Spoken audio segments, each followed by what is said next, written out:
Get that?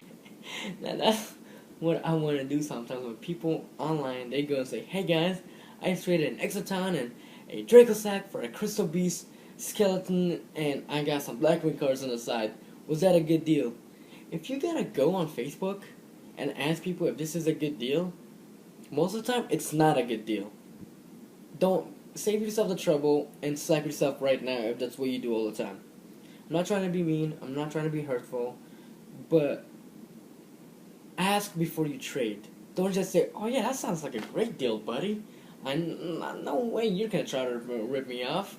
I just met you, but hey, you're a cool guy. You're not gonna rip me off. No. People are almost all the time trying to look out for themselves. So if they can rip you off, they're gonna try to rip you off. So, if anything, always ask first before trading. That way, other people can tell you, yes, it's a good deal, or no, it's a bad deal, and bam. But, let's say you don't have Facebook. Let's say you don't have friends that you can ask. You have a smartphone, don't you? Most of the time, people have smartphones. If you don't have a smartphone, let's say your friend has a smartphone. Let's say there's a computer nearby. You can go online and check the prices of cards. You can go to tcgplayer.com, you can go to ebay.com. There's even an app that compares all the prices from the different sites and tells you what they're worth. So, if anything, do that. Alright, now let's talk about trading. Okay? Let's say both parties know the prices of the cards. What is a good trade and what is a bad trade? So, most of the time, let me just talk about high cards. So, if you have a big, huge card that's worth a lot of money, let's say anywhere from $50 to $80 or whatever, and you're trading for a bunch of small cards. Usually what I do, if I'm trading for a bunch of small cards, I usually try to get a little bit more out of the deal than what the cards are worth.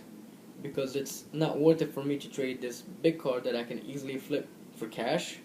Like let's say it's a 1-on-1 which I can easily sell for $45 and get money out of it, versus a bunch of little small cards that people aren't even interested in, or maybe let's say they are interested in. And let's say I do sell every single one of them individually, and then I have to ship off every single one of them individually. I gotta get the postage for every single one of them, gotta get the mailing supplies for every single one of them, eBay gotta charge me for every single one of them, PayPal gotta take up some money for every single one of them. So after a while, it's not even worth it. So if you're trading a big high-end card, always try to get one more additional low-end card to make up for all the troubles that you have to do if you're selling online, even if you're not selling online. But let's keep talking about high cards real quick. So when you trade with people, do you look at the average price of the card, or do you look at the low price of the card, or do you go and look at the high price? You know, high price is ridiculous, don't even go there. But sometimes I look at the low, sometimes I look at the average, depending on what's going on. Now, if you're trading one big expensive card for a bunch of small expensive cards, don't say, oh, I want to value mine at average price because average price says it's $6 more. Chances are the person you're trading with is going to want to go average because that's only fair. And whether you know it or not, they're actually going to come out on top versus you. Here, let me give you an example real quick. Let's say your card is worth $50.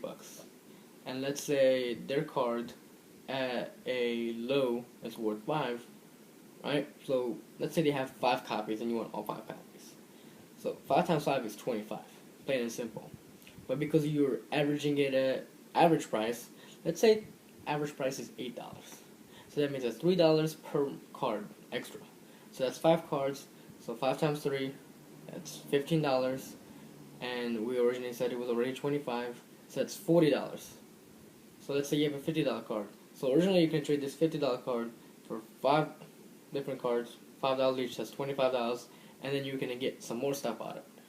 But because now you're averaging it at a medium average price, so that's $50 more, so that's now it's worth $40 for the 5 cards. So that means the person can only give you a $10 card and make things even, and you're missing out on $15 worth of cards that you could be getting. Does that make sense? That makes perfect sense to me. And that's how I operate all the time. Now, if you're selling cards and stuff, then sure, by all means, go the average price.